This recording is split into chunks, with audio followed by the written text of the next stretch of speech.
दोस्तों, मेरा नाम कर्ण है। मैं मध्य प्रदेश के ग्वालियर शहर में रहता हूँ। ये कहानी पिछली साल ठंड की है। हमारे परिवार में मेरे अलावा मेरे पिताजी माताजी, दो छोटे भाई बहन ही रहते हैं। मेरे चाचा चाची की फैमिली में उनकी बड़ी लड़की प्रिया, अन्नू और छोटा भाई नितिन थे। यह कहानी मेरी चाचा की लड़की अन्नू के साथ है। अन्नू 11वीं क्लास की पढ़ाई कर रही थी। मैं अन्नू के बारे में बता दूं। उसके बदन का आकार बड़ा ही कामुक है। पहले पहल अन्नू को मैं बहन की नज़र से ही देखता था। फिर मैंने जब से एक भाई बहन के प्यार की कहानी पढ़ी, तब से मेरा अन्नू को देखने का नज़रिया बदल गया। मैं अब उसके पास ज़्यादा रहने लगा और उसके साथ ज़्यादा नज़दीकी बढ़ाने लगा। उन दिनों ठंड का टाइम था तो सभी लोग छत पर खुली धूप में आने लगे थे। जब वह छत पर बने बाथरूम में नहाने जाती तो सबको बोल देती मैं नहाने जा रही हूँ, जब तक मैं आ नहीं जाऊँ कोई छत पर नहीं आना। उसकी इसी बात का फ़ायदा उठाकर मैं अपने कमरे से छत पर चला जाता और जब वह बाथरूम में नहाती तो मैं दरवाजे की झिरी से उसके जिस्म के दर्शन करता। एक दिन जब वह नहा रही थी तो उसने बाथरूम के दरवाजे नहीं लगाए थे। वह कपड़े लेने के लिए बाहर धूप में आकर खड़ी हो गई। उस वक्त वह एक तौलिया भर लपेटी हुई थी। मैं उस दिन दूर एक आड़ में खड़ा होकर उसे देख रहा था। बाहर आते ही उसकी नज़र मुझ पर पड़ गई। उसने मुझे देखा तो झट से बाथरूम में चली गई और उधर से ही आवाज़ देकर बोली, तुम नीचे जाओ। उसके देख लेने भर से मेरी तो डर के मारे जैसे जान ही निकल गई। मैं नीचे भाग आया और अपने कमरे में जाकर अपनी सुताई होने का इंतजार करने लगा। वह नीचे आई और उसने किसी से कुछ नहीं कहा। मुझे ज़रा देर के लिए शांति मिली कि अभी तो बच गए। फिर मैं 2 दिन तक उसके आसपास भी नहीं गया। जब मुझे पता चल गया कि उसने ये बात घर में किसी को नहीं बताई तो मैं सहज हो गया। अब मैं उसको काम करते देखता और वह भी मुझे देखती। उसकी समझ में ये बात आ गई थी कि मैं उसको किस नज़र से देखता हूँ। एक दिन वह अंदर कमरे में थी और कपड़े प्रेस कर रही थी। मैं बाहर छत से उसको देख रहा था। उसकी नज़र मुझसे मिली तो वह हल्की हल्की मुस्करा रही थी। यह मेरे लिए ग्रीन सिग्नल जैसा था। अब तो मैंने सोच लिया था कि कैसे भी करके अन्नू को अपना बनाना है। फिर एक दिन हम दोनों छत पर बैठे थे। मैं मोबाइल चला रहा था। वह बोली, भाई मुझे भी बताओ क्या देख रहे हो। मैं बोला, कुछ नहीं। फिर मैंने उससे पूछा, वैसे तुझे क्या देखना है। वह बोली, जो तुम दिखाओ। मैंने पूछा, तब भी बताओ तो कि क्या देखना है। वह बोली, कुछ अच्छा सा दिखाओ। मैं अपनी तरफ से कुछ रिस्क नहीं लेना चाहता था तो मैंने पूछा, अब मुझे क्या मालूम कि तुझे क्या अच्छा लगता है।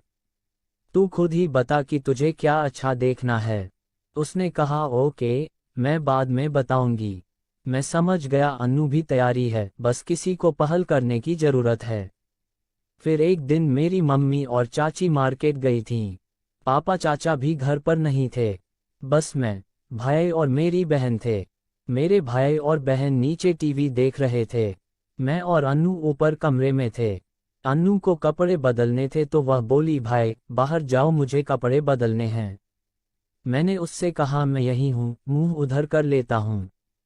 तुम कपड़े बदल लो। वह एक पल रुककर बोली, ओके, लेकिन तुम देखना नहीं। मैंने कहा, हाँ। फिर उसने मेरे सामने ही अपना टॉप निकाला। मैंने चोरी से उसे देखा तो सच में दोस्तों, मैं देखता ही रह गया। क्या मस्त बूब्स थे। उसको भी पता था कि मैंने उसको कपड़े बदलते देख लिया है। उसने कहा, भाई अपने सही नहीं किया, मुझे ऐसे देख लिया। मैंने कहा, अन्नू तू मेरी प्यारी बहन भी तो है। क्या हो गया कि मैंने तेरे बूब्स देख लिए। उसने कहा, हाँ भाई, लेकिन आप प्रॉमिस करो कि किसी को बताओगे नहीं। मैंने कहा, नहीं पगली, तू तो मेरी प्यारी बहन है। इतना सुनकर वह मेरे गले से लग गई। मैंने भी उसको कसकर पकड़ लिया और गर्दन पर किस कर लिया। मैंने उससे बोल दिया कि अन्नू मैं तुमसे बहुत प्यार करता हूँ। उसने बोला, हाँ भाई, मैं भी आपसे बहुत प्यार करती हूँ, लेकिन डरती हूँ कि किसी को कुछ पता चल गया तो मैं मर जाऊंगी। मैंने कहा, बताएगा कौन, तुम। वह बोली, नहीं।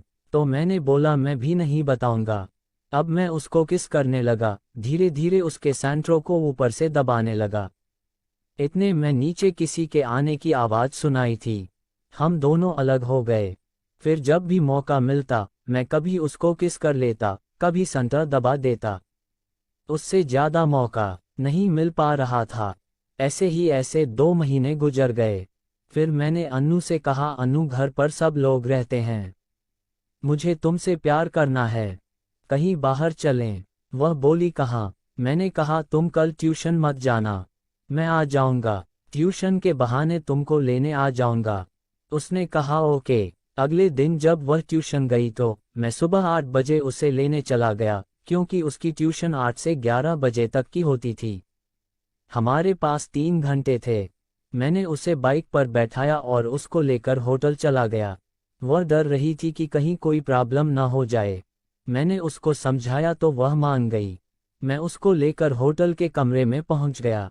कमरे में पहुंचते ही मैंने गेट बंद कर दिया और उसको लगे से लगा लिया। वह भी मेरे गले से लग गई और किस करने लगी। मैंने उसका बैग उसके कंधे से उतार दिया और उसको बेड पर उठाकर ले गया। मैं धीरे धीरे उसको किस करने लगा और उसका टॉप निकाल दिया। वह अपने सैंट्रो को छुपाने की कोशिश करने लगी। मैंने उसके हाथों को हटा दिया और सैंट्रो को दबाने लगा। फिर अपने एक हाथ को नीचे ले जाकर मैंने उसकी जीन्स के बटन को खोला और नीचे को सरका दिया।